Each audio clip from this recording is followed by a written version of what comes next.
이제 치매에 있어서 중요한 축은 두 가지 같은데요.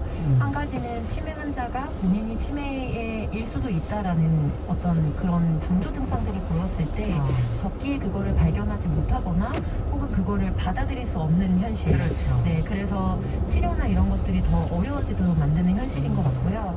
두 번째, 실질적으로 우리 사회가 치매를 가장 겪기 싫은 어떤 노화 질환이라고 인식하는 이유는 가족들이 겪게 되는 고통 때문인 것 같습니다. 그래서 오히려 치매하면 검색 같은 거 입력해 보시면 이제 보험 이런 것들과도 또 연결이 되어 있습니다. 그래서 노후가 됐을 때 가족들에게 짐이 되지 않기 위해서 뭔가 간병 보험이라든지 이런 것들도 연계가 되어 있는 걸로 알고 있는데, 우리 사회가 지금 굉장히 이미 되었고 코로나19로 진입을 했음에도 불구하고 이제 노후에 일어나게 되는 여러 질환들, 특히 인지 질환에 대해서 이제 간병 체제라든지 이런 게 자부담으로 되어 있는 경우가 굉장히 많습니다. 물론 이제 요양원이나 이런 데 갈 때 여러 가지 급수 같은 것들을 받게 되면서 등급을 받으면서 등급에 따라서 비용 지원들을 받기는 하지만, 이제 이전에 계속해서 이야기했던 것처럼 오히려 아예 극빈층으로 분류되는 혹은 이제 정말 사회적 대상자가 되는 계층이 아니고, 또 아예 노후에 대해서 탄탄하게 준비가 되어 있는 것이 아닌 이른바 우리가 서민 중산층이라고 불렀던 계층의 미래적인 대책이 사실상 전무할 수밖에 없다는 거죠. 그래서 이 부분에 대해서 실질적으로 국민들이 좀 기댈 수 있고, 이런 방향이라면 그래도 사회가 함께 이걸 책임져 나갈 수 있지 않을까라는 신뢰와 가능성을 줄 수 있는 대안들이 지속적으로 후속작으로 나와야지 치매라는 용어가 어떤 용어로 개선됐을 때에도 전 국민적인 차별을 없애고 좀 인식의 대전환을 이룰 수 있는 계기로 역할을 할 수 있을 것이다. 근데 그런 후속 작업이 같이 이루어지지 않는다면 굉장히 그 역할에는 한계가 분명할 것이라고 봅니다. 예산도 더 많아지기 때문에 예산도 굉장히 늘어나야 되는 부분이고, 어떻게 보세요? 지금 용어만 바꿔서는 안 된다라는 지금 지적을 해주셔서, 그럼 어떤 것들을 개선을 해야 될지도 좀 더 구체적으로 한 번씩 짚어주시죠. 네, 사실 우리나라도 급속히 고령화 사회로 초고령화 사회로 많이 진입을 하고 있고, 국내 이제 치매 환자 수도 100만 명 가까이 이제 된다고 해요. 맞네요. 네, 그래서 2017년부터 이제 치매 국가 책임제를 실시하고 있기는 한데, 사실 이제 특정 질환에 대한 지원 자체가 이렇게 폭넓게 이렇게 많이 확대되거나 그러지는 못하고 있는 상황입니다. 특히 이제 치매 환자의 경우도 마찬가지고요. 그래서 이제 국회에서도 최근에 이제 치매 관련 치매 정책 관련한 토론회가 12월에 열렸는데, 이제 치매 진단 및 약물 치료를 제외하고는 복지 행정 업무가 체계적으로 연계가 잘 되어 있질 않고, 그러니까 여러 자원이나 서비스들이 잘 연계가 안 되어 있다는 거죠. 그리고 이제 치매 안심센터라고 하는 게 이제 있어요. 지역 단위로 마련이 되어 있는데, 그런 지원 서비스 체계들이 제대로 좀 질적으로 양적으로 잘 구성되고 있지 않는다라는 지적도 있습니다. 그리고 또 요양병원에 이제 치매 환자의 간병비 지원 방안이 좀 더 강화돼야 된다는 지적도 많이 있어요. 부담스럽다 하시는 분들. 네, 지금 노인 장기 요양보험 제도가 운영되고 있지만, 요양병원에서 치매로 입원 환자의 경우에는 간병비 지원 대상에 포함이 되지 않아서 치매 정상병원만 설립뿐만 아니라 간병비 지원하는 방안이 너무 강조해야 되는 것 아니냐는 얘기가 있습니다. 어쨌든 우리 사회가 어떤 그 노령화 사회에 있어서 핵심적으로 힘들어하고 고통받는 부분에 대한 어떤 국가적 차원의 보살핌은 많이 필요할 것 같습니다. 치매 부분에서 어떤 제도적인 걸 좀 짚어주시니까 너무 이제 보완돼야 될 부분이 많다는 생각도 들고요. 조 대표님. 네, 저도 거의 동일하게 생각을 하는데요. 지금 말씀해주신 부분 중에서 두 가지를 좀 한 번 더 강조하고 싶은데, 첫 번째 말씀드렸던 조기 발견이나 이런 거를 위해서 보건소라든지 치매 안심센터라든지 이렇게 우리가 인프라를 이미 갖추고 있고 일정 부분 예산을 확보했음에도 불구하고 오히려 센터들에서는 이제 찾아오는 사람들이 생각보다 뭔가 적어서 어떻게 홍보할지를 찾기도 하거든요.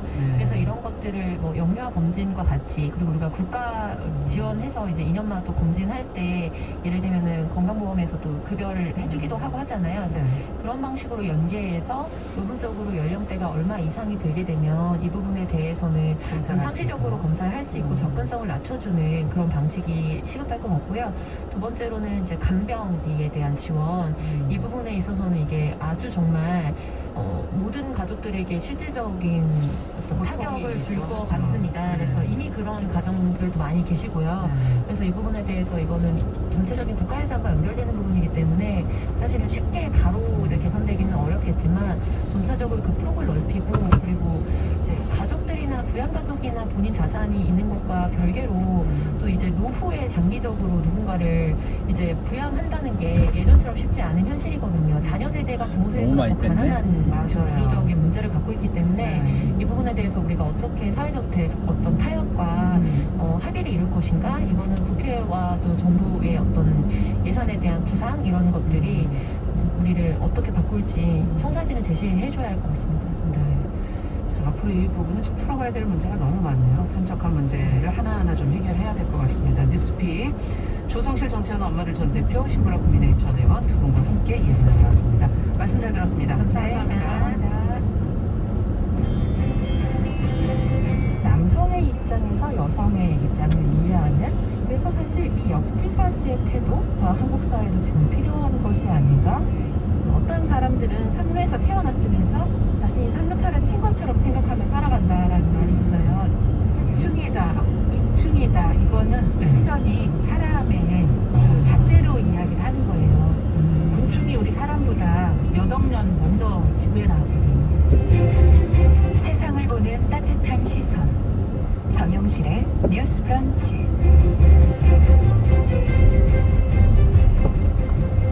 네, 정실의 뉴스 브런치 듣고 계신 지금 시각 11시 38분 향해 가고 있습니다.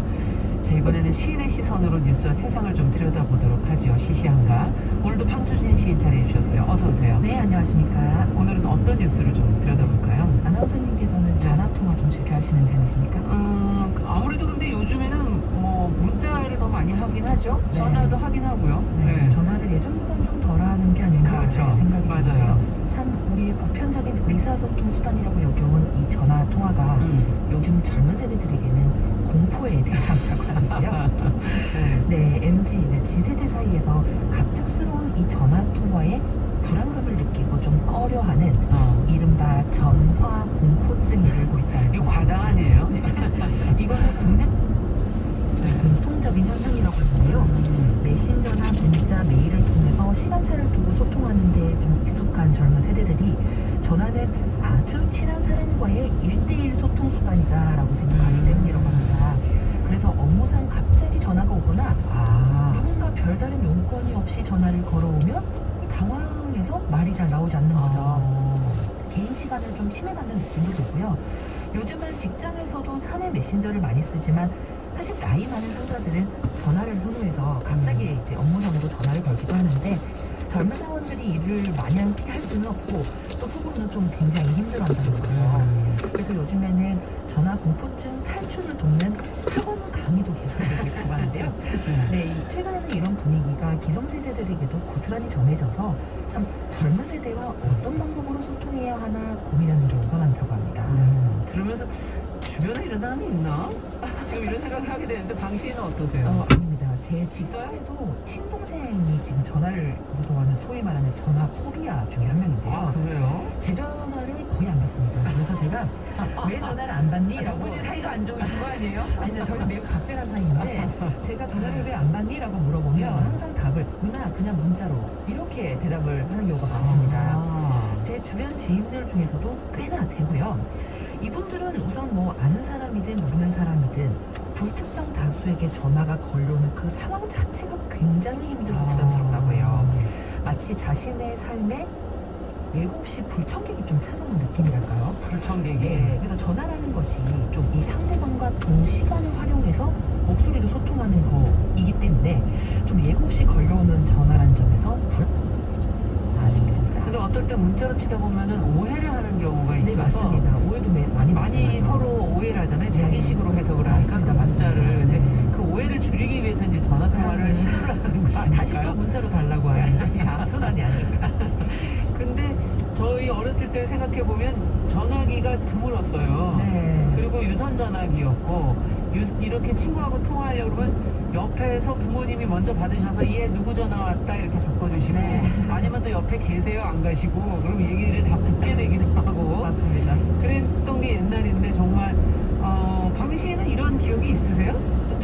유선 전화에 있었던 것 같고요. 그렇지만 말씀 주셨던 것처럼 뭐 예의 범절 지키면서 바꿔주세요 했던 이런 좋은 기억보다는 좀 어릴 적 저질렀었던 과오가 생각이 뭔 납니다. 과오가? 제 어릴 적 기억을 가장 많이 차지하고 있는 것은 장난전화였던 것 같습니다. 그 짜장면집 장난전화 뭐 그건 이런- 되게 힘들어하시는데. 네, 그거 여보세요 짜장면집 아닌가요? 하고 상대방이 전화 잘못 거셨는데요 하면 바로 끊고 이제 친구들끼리 킥킥했던 경험. 네, 솔직히 고백하고요. 네. 이제 해서는 안 될 일이지만 참 그런 장난 많이 쳤던 것 같습니다. 또 하나는 제 유년 시절에 이제 처음으로 컴퓨터도 들어오고 랜선을 활용해서 인터넷을 하는 소위 이제 뭐 천리안 나우누리 하이텔 리미텔 같은 정말 PC 인터넷 통신 들어왔잖아요. 세대군요. 네. PC 통신이 다 전화로 당신 접속했었거든요. 맞아요. 그래서 PC 통신을 하면 전화가 불통이 됐었습니다. 그래서 엄마 몰래 PC 통신 열심히 하다가 등짝 많이 맞았고요. 그래서 지금은 참 얼마나 당신은 재밌었는지 물론 지금은 하지 않습니다. 네. 어머니께서 우리 집에 왜 전화가 안 안 가? 돼요 하고 대방을 그러니까? 여니까 네, 네. 제가 하고 있었는데 전화가 들리고.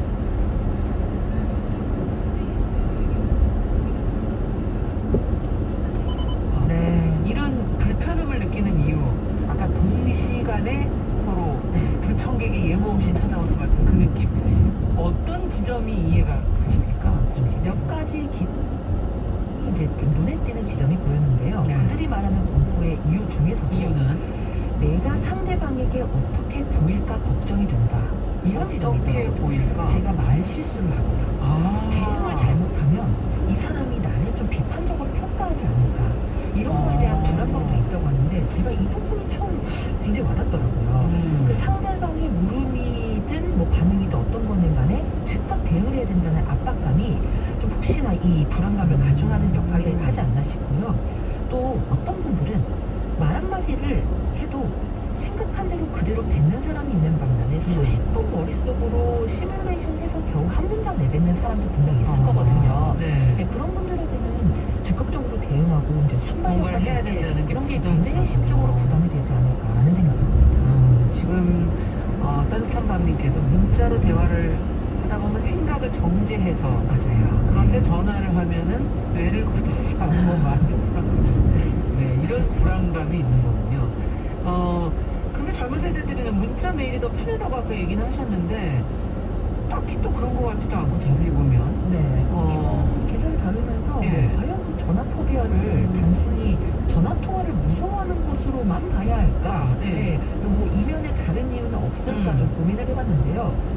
뭐 말씀 주셨던 것처럼 꼭 그렇게 그것만 편한 것 같지도 않다는 생각이 드니까 네. 제가 생각했을 때는 이걸 자신의 의견을 문장으로 만들고 정리하는 것에 익숙하지 않다 이렇게 봐야 되지 않을까 싶습니다. 이게 자신의 의견을 발언하는데 어려움이 있지 않나 생각이 드는데 어떤 뭐 기사를 보면은 심지어 요즘 세대들은 상황별 예문 인사말들을 쫙 나열해 놓고 그걸 베껴서 쓰고 이런 경우도 있다고 하더라고요. 그러니까 뭐 어떤 문자를 주고받을 때 경조사 때는 이런 걸 쓴다.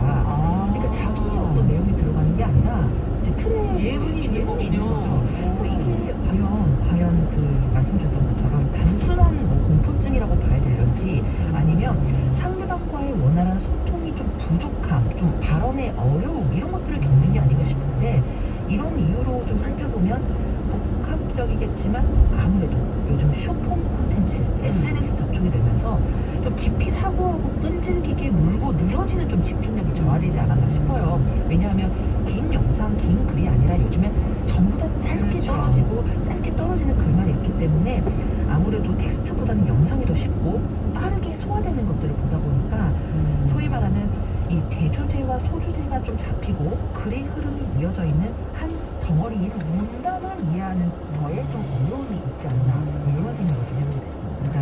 지금 SNK님이 유튜브로 어떤 적당한 어떤 공격성이 좀 있다고 보시는 것 같아요, 소통에. 그래서 소통에 대한 공포, 소통에 대한 어려움이 느껴진다 이렇게 좀 얘기를 하신 분도 계시고, 네. 4222번님께서 본인은 나이가 좀 있으신 분인데 전화를 너무 긴 시간 하면 본인도 힘들다. 맞습니다. 상대가 너무 이제 길게 하실 때가 그쵸, 기가 쫙 빠지는 느낌이죠. 네, 이건 저도 공감을 네, 맞습니다. 네. 저는 그래서 전화할 때 사실 옆에 노트를 놓고 필기를 하신다고. 오, 길어지면 또 맞습니다. 정리도 안 되고. 예. 어쨌든 기성세대도 고민이 필요하다는 얘기네요. 그렇다면. 네, 맞습니다.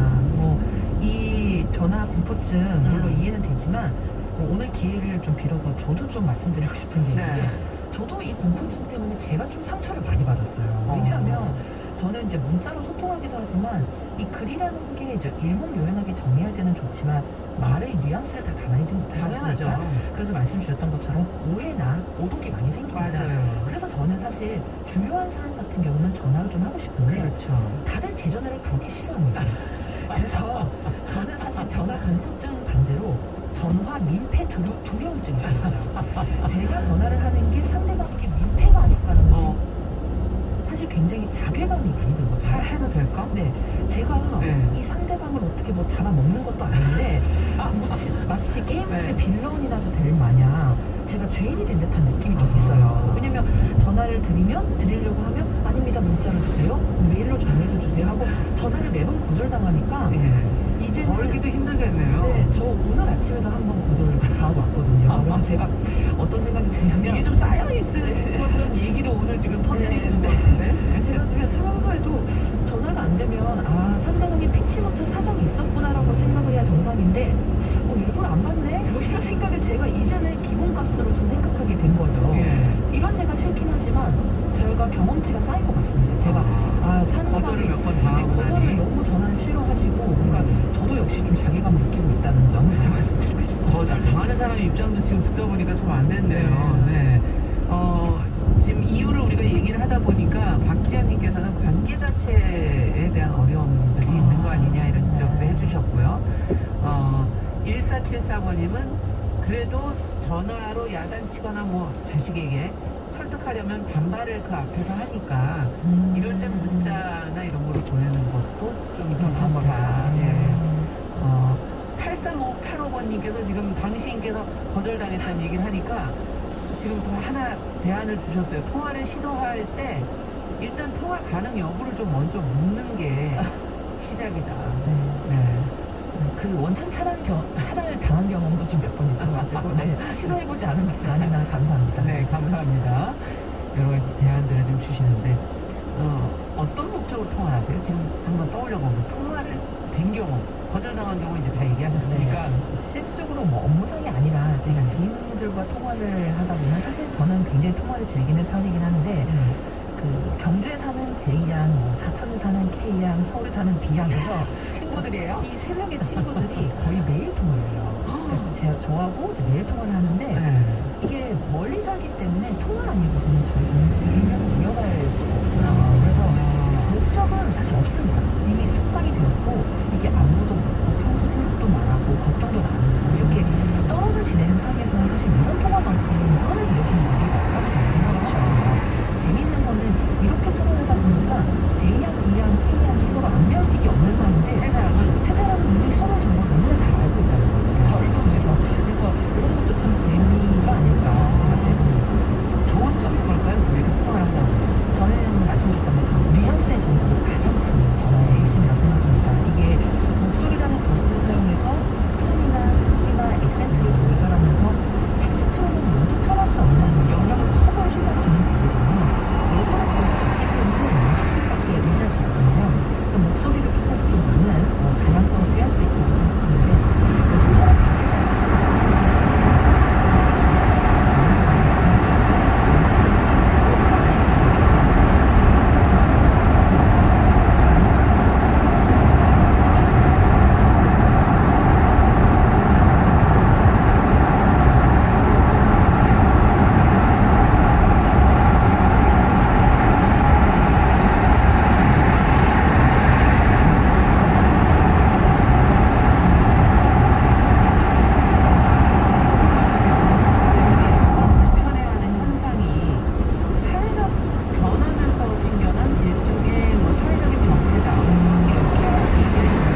사이트에서도 미리 신청을 받을 때 선호하는 연락 방식을 체크하는欄도 있더라고요.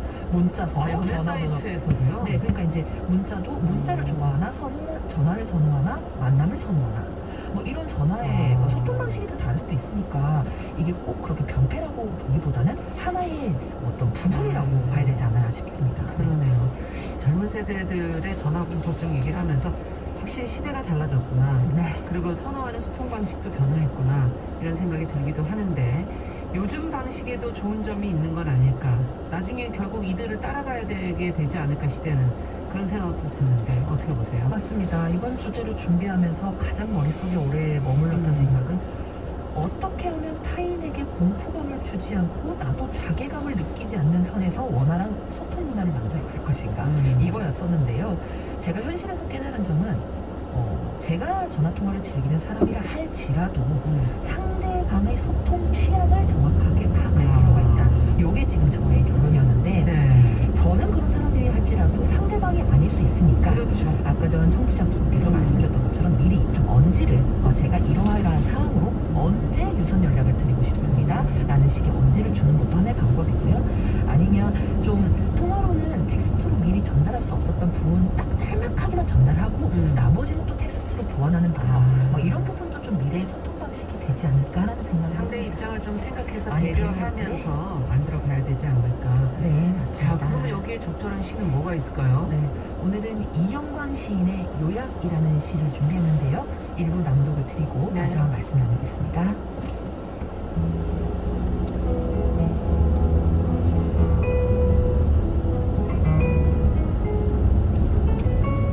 요약 이영광.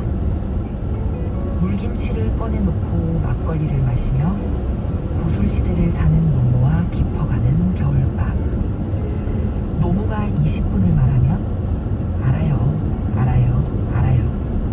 내가 20초 만에 요약을 하고 노모가 10분을 이야기하면 10초에 또 뼈를 간추려들며 명주실이 동굴의 깊이를 다 뽑아내듯 노모는 끝없고 마침내 내 요약은 취해 더듬 아랫배처럼 부풀고 가방끈처럼 늘어지고 밖에서 놀다 온 얘기를 신이나 들어오면 얼른 손 씻고 밥 먹자 줄여주던 어린 옛날처럼 노모는 내 횡설수설을 한마디로 요약해준다. 이제 그만 자야지.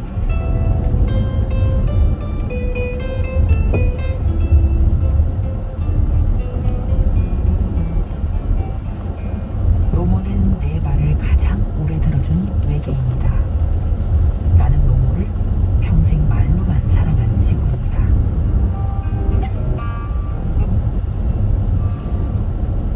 야, 이 얘기 들으니까 정말 노모의 이야기를 어떨 땐 하염없이 들어야 될 때가 있고 어떨 땐 술에 취한 자식의 얘기를 부모가 들어야 될 때가 있고 그런 생각이 드네요. 네, 오늘 전화 공포증에 관한 이런저런 얘기 나눠보면서 저는 오히려 이렇게 같은 전화를 놓고도 저는 미안함을 느끼고 누구는 두려움을 느끼고 이런 상반된 모습을 얘기하다 보니까 근원적 울음이 들더라고요. 네. 전화도 문자도 결국 소통의 한 형식인데 맞아요. 우리가 언젠가부터 상대방과의 진정한 소통, 진정한 대화에 대해서 마음을 닫아버린 것은 아닐까. 전화는 대면 대화를 제외하고는 가장 친근하고 가까운 소통의 방식 아니겠습니까? 그런데 전화를 꺼려한다는 것은 모두 소통의 단절과도 저는 사실 가깝다고 생각이 들어요. 소개해드린 시에서 이영광 시인이 이제 노모와 함께 마주 앉아서 막걸리를 마시면서 도란도란 얘기를 하면서 노모의 20분가량 이야기는 자기 알아요라는 말로 요약이 딱 되고 횡설수설도 노모의 씻고 자야지라는 말로 요약되잖아요. 그렇죠.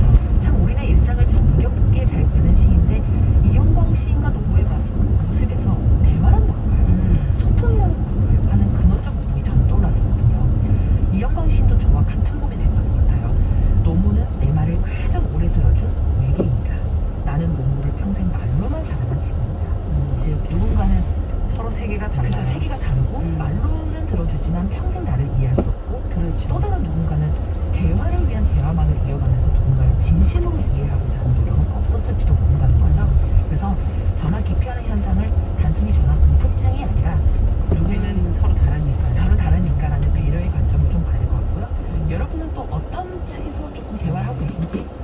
있습니다. 네, 시시연과 오늘도 강수진 시인과 함께 전화 공통된 이야기 나눠봤습니다. 말씀 잘 들었습니다. 감사합니다. 네, 감사합니다.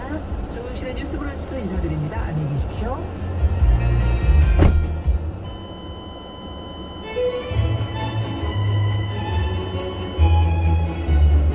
정치, 이슈의 중심, 대한민국 시사의 헤드쿼터, 시사평론가 최영일의 시사본부. 경제, 여러분의 사업과 투자에 영감을 드립니다. 성공예감 김방입니다. 젠더, 세상을 보는 여성의 시선으로 다름을 이해하는 시간. 정용실의 뉴스 브런치. 그리고 이야기. 사람들의 이야기를 통해 경험하는 삶의 확장. 강원국의 지금 이 사람.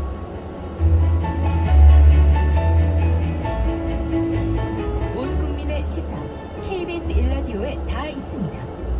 대한민국 1등 시사 라디오 KBS 1라디오.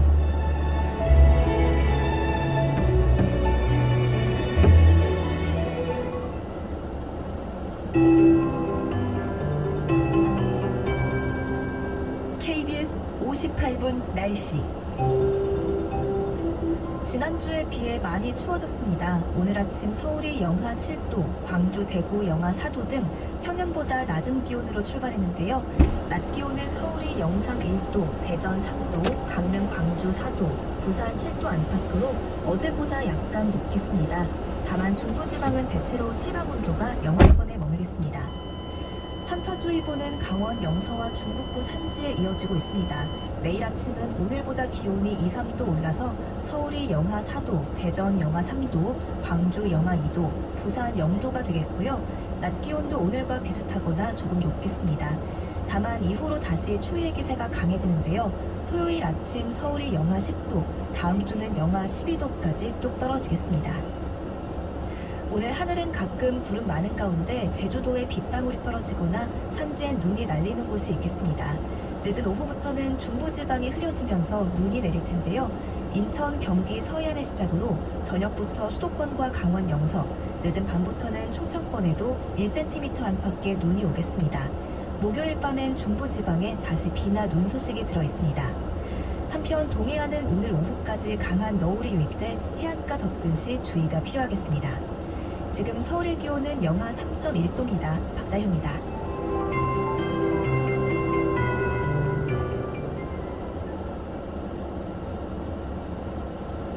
정성에 다하는 국민의 방송 KBS가 정오를 알려드립니다. AM 711kHz, FM 97.3MHz, KBS 1라디오입니다. HLKA.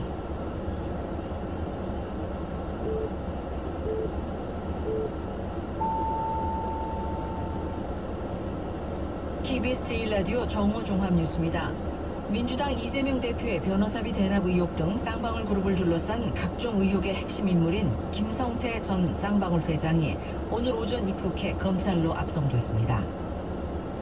이와 관련해 국민의힘은 김성태 전 회장이 누구의 비호를 받았는지 철저한 규명을 촉구했고, 민주당은 김 전 회장과 이재명 대표와의 관련성을 부인하면서 검찰이 또 대장동 사건으로 이재명 대표에게까지 소환 통보를 한 것은 야당 대표 악마화라며 비판했습니다. 아랍에미리트가 약속했던 300억 달러 규모의 한국 투자가 두 나라 정상의 공동 성명에 명시됐습니다. 아파트 실거래가 지수가 역대 가장 큰 폭으로 하락했습니다. 이상 이 시간 주요 뉴스입니다. 이 쌍방울 그룹의 각종 의혹과 관련해 핵심 열쇠를 쥔 김성태 전 회장이 오늘 오전 한국에 도착했습니다. 검찰은 김 전 회장을 수원지검으로 이송해 조사한 뒤 내일쯤 구속영장을 청구할 것으로 보입니다. 첫 소식 최혜림 기자입니다. 해외 도피 8개월 만에 태국에서 붙잡힌 김성태 전 쌍방울그룹 회장은 오늘 오전 8시 20분쯤 인천공항에 도착했습니다. 한국 법원에서 체포영장이 발부된 김 전 회장은 국적기인 아시아나항공 여객기에 탑승하자마자 대검찰청 수사관들에 의해 체포됐습니다. 김 전 회장은 체포 직전 취재진 앞에서 더불어민주당 이재명 대표의 전화번호도 알지 못한다며 자신에게 제기된 의혹을 부인했습니다. 검찰 조사에 성실히 임하겠다며 검찰에서 다 밝혀질 것이라고 답하기도 했습니다. 김 전 회장은 입국 직후 곧바로 수원지검으로 이송됐습니다. 김 전 회장은 오늘 오전 10시 50분쯤 호송차를 타고 수원지검에 도착해 검찰 조사를 받고 있습니다. 검찰은 여러 혐의 중 전환사채를 발행해 만든 자금의 흐름을 집중적으로 추궁할 가능성이 큽니다.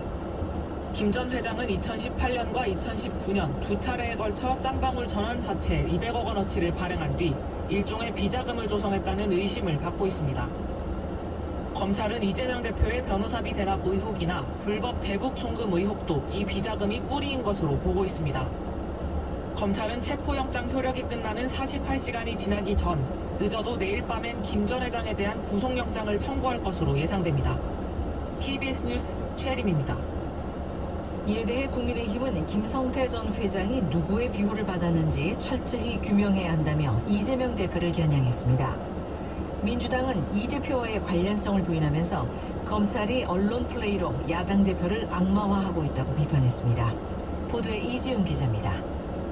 국민의힘은 민주당이 조폭 출신 기업인을 보호하느라 음모론을 제기하는 등 완전히 이성을 잃었다며 비판을 쏟아냈습니다. 변호사비 대납 등 정상적인 국가 시스템에서 일어날 수 없는 사건들이 이재명 대표 주변에선 떳떳하게 이루어졌다며 김 전 회장은 왜 해외로 도피한 것이냐고 반문했습니다. 그러면서 언제까지 검찰을 탓할 것이냐며 최소한의 양심이 있다면 한 점 의혹 없이 밝혀지도록 수사에 협조하라고 했습니다. 반면 쌍방울과의 인연은 내일을 사입은 것뿐이라며 관련성을 부인해온 이 대표는 추가 입장을 밝히지 않았습니다. 민주당은 대신 성남FC 후원 의혹으로 검찰 조사를 받은 지 엿새 만에 또다시 대장동 사건으로 소환을 통보한 검찰을 겨냥했습니다. 물타기용 정치 수사쇼로 야당 대표에 대한 망신 주기를 넘어 악마와의 여념이 없다고 비판했습니다. 그러면서 내 편은 무조건 덮고 가리면서 상대편은 없는 혐의까지 만들어내 올가매는 윤석열 검찰의 수사는 가히 조작 수준이라고 했습니다. 민주당 원내대표단과 당내기구인 검찰독재 정치탄압대책위는 오늘 대검찰청을 항의 방문해 김건희 여사의 도이치모터스 주가 조작 의혹에 대한 수사를 거듭 촉구했습니다. KBS 뉴스 이지윤입니다. 다음 소식입니다. 아랍에미리트가 약속했던 300억 달러 규모의 한국 투자가 이 두 나라 정상의 공동 성명에 명시됐습니다. 윤석열 대통령은 오늘 세계경제포럼 연차 총회가 열리는 스위스로 이동합니다. 아랍에미리트에서 조태은 기자가 보도합니다. 윤석열 대통령과 모하메드 빈 자이드 알 나흐얀 아랍에미리트 대통령의 공동성명이 발표됐습니다. 정상회담 결과를 바탕으로 양국의 구체적 협력 합의를 담았습니다. 특히 모하메드 대통령이 구두로 약속했던 아랍에미리트의 300억 달러 한국 투자가 명시됐습니다. 대통령실은 한국 경제에 대한 아랍에미리트의 확고한 신뢰가 명시적으로 확인된 것이라 밝혔습니다. 윤 대통령은 아랍에미리트의 투자와 한국 첨단 산업의 역량이 시너지를 이뤄 세계 시장에서 많은 성과를 기대한다고 말했습니다. 윤 대통령이 참석한 양국 주요 기업인들의 비즈니스 포럼에선 최소 61억 달러 규모 24건의 기업 간 양해각서가 체결됐다고 대통령실은 밝혔습니다. 이번 아랍에미리트 순방기간 체결된 양해각서는 이를 포함해 총 48건입니다. 윤 대통령은 오늘 두가의 일정을 끝으로 중동 순방을 마무리하고 세계경제포럼 연차총회 다보스 포럼이 열리는 스위스로 이동합니다. 대통령실은 한편 윤 대통령이 우리 파병부대 아크 부대를 찾은 당시 했던 UAE에 적은 이란이란 발언은 장병들을 격려하는 취지였다고 밝혔습니다. 이란을 우리 위협 세력으로 여긴다는 뜻이냐는 야당 등의 지적에 한 이란 관계와는 무관하다고 해명했습니다. UAE 아부다비에서 KBS 뉴스 조태임입니다. 최근 집값이 하락하고 거래도 크게 줄면서 아파트 실거래가 지수가 역대 가장 큰 폭으로 떨어졌습니다. 지난해 11월 수치인데 서울은 한 달 전보다 6% 넘게, 전국적으로는 4%가량 떨어졌습니다. 보도에 오수호 기자입니다. 지난해 11월 전국 아파트 실거래가 지수는 전달과 비교해 4.14% 하락했습니다. 2006년 조사를 시작한 이후 최대 하락폭입니다. 서울만 놓고 보면 전달보다 6.47% 떨어져 10월 마이너스 4.55%보다 하락폭이 더 커졌습니다. 마찬가지로 한국부동산원이 2006년 2월 조사를 시작한 이후 16년 9개월 만에 하락폭이 가장 큽니다. 지난해 11월까지 누적 하락률은 마이너스 18.86%로 역시 조사 이래 최대 낙폭입니다. 서울 아파트 실거래가 지수는 2021년 11월부터 하락하기 시작해 1년째 마이너스를 기록 중입니다. 이는 최근 가파른 금리 인상으로 아파트 거래량이 급감했기 때문으로 보입니다. 부동산원은 고금리의 대출이자 부담이 커지면서 거래량이 줄어든 가운데 직전 거래가보다 하락 거래가 늘면서 실거래가를 끌어내렸다고 설명했습니다. 서울 권역별로 보면 강남 4구가 있는 동남권이 지수가 7.93% 내려 5개 권역 가운데 하락폭이 가장 컸습니다. 잠실 등 대규모 단지에서 가격을 낮춘 거래가 늘어난 영향으로 보입니다. 중소형 아파트가 밀집된 노원, 도봉, 강북구 지역의 동북권이 마이너스 6.69%로 뒤를 이었습니다. 경기는 4.49%, 인천은 3.09% 하락해 지난해 10월보다는 낙폭이 다소 둔화했지만 여전히 약세가 지속됐습니다. KBS 뉴스 오소입니다.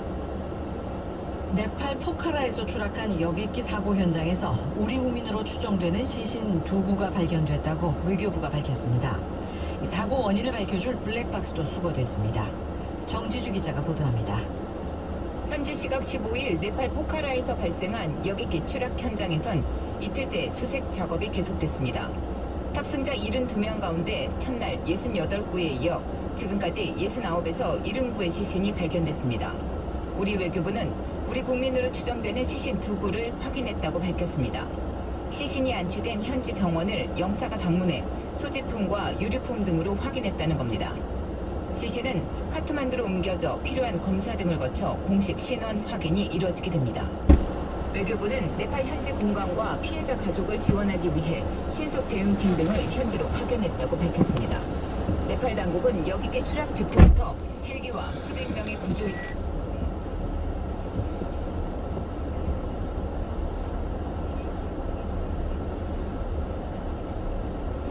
원인을 밝히는데 중요한 역할을 할 것으로 기대됩니다. 추락 사고 발생 후 전문가들은 사고 배경으로 험준한 산악 지형과 노후 항공기, 또 좁고 짧은 활주로 등 네팔의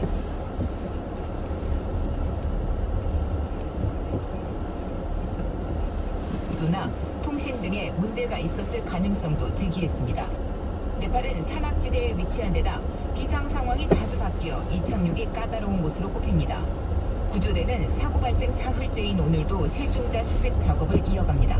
KBS 뉴스 정지주입니다. 네팔 히말라야 안나푸르나에서 트레킹하던 한국인이 실제 발견된 곳으로 전해졌습니다. 현지 시간 15일 안나푸르나의 트레킹 코스 중 한 곳인 트롱라 패스에서 한 여행객이 50대 한국 여성 김모 씨로 추정되는 시신을 발견해 현지 경찰에 신고했습니다. 트롱라 패스는 세계에서 가장 높은 고개로 불리는 곳으로 해발 5,000m가 넘는 곳에 있습니다. 지구촌 현안을 논의하는 다보스 포럼에 막이 올랐습니다. 코로나 팬데믹과 우크라이나 전쟁 등 많은 어려움 속에 열리는 이번 포럼.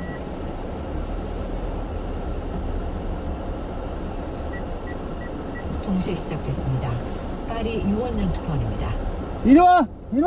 53회째인 다보스 세계 경제 포럼이 스위스 휴양도시 다보스에서 시작됐습니다. 오는 20일까지 4박 5일 일정으로 열린 다보스 포럼은 전 세계 정재계 지도자 2,700여 명이 참석합니다. 분열된 세계에서의 협력이 올해 포럼의 큰 주제입니다. 팬데믹과 전쟁 등으로 자국 우선주의가 높아졌고 유엔 등 국제기구들의 조정 능력마저 한계를 드러낸 상황에서 국제협력을 복원해보자는 취지입니다. 다보스 포럼 주최 측은 회의 시작에 앞서 올해 경제 전망을 담은 조사 결과를 내놨습니다. 전 세계 50명의 경제학자를 심층 인터뷰한 보고서에서 이들의 3분의 2는 올해 세계 경제가 침체 국면에 빠질 것이라고 예상했습니다. 전 세계적인 인플레이션도 지속될 것이라고 내다봤지만 지역별로는 차이가 날 것으로 전망했습니다. 다보스 포럼을 반대하는 전 세계 시민단체들의 시위도 함께 시작됐습니다. 기후변화에 대한 빠른 대응을 주문하고 있는 시민단체들은 비행장 진입로를 막아서며 기습 시위를 벌이기도 했습니다. 슐츠 독일 총리를 제외하고 미국 등 G7 국가와 중국 정상이 모두 불참하면서 다보스 포럼에 대한 주목도가 과거보다 떨어질 것이라는 전망도 나오고 있습니다.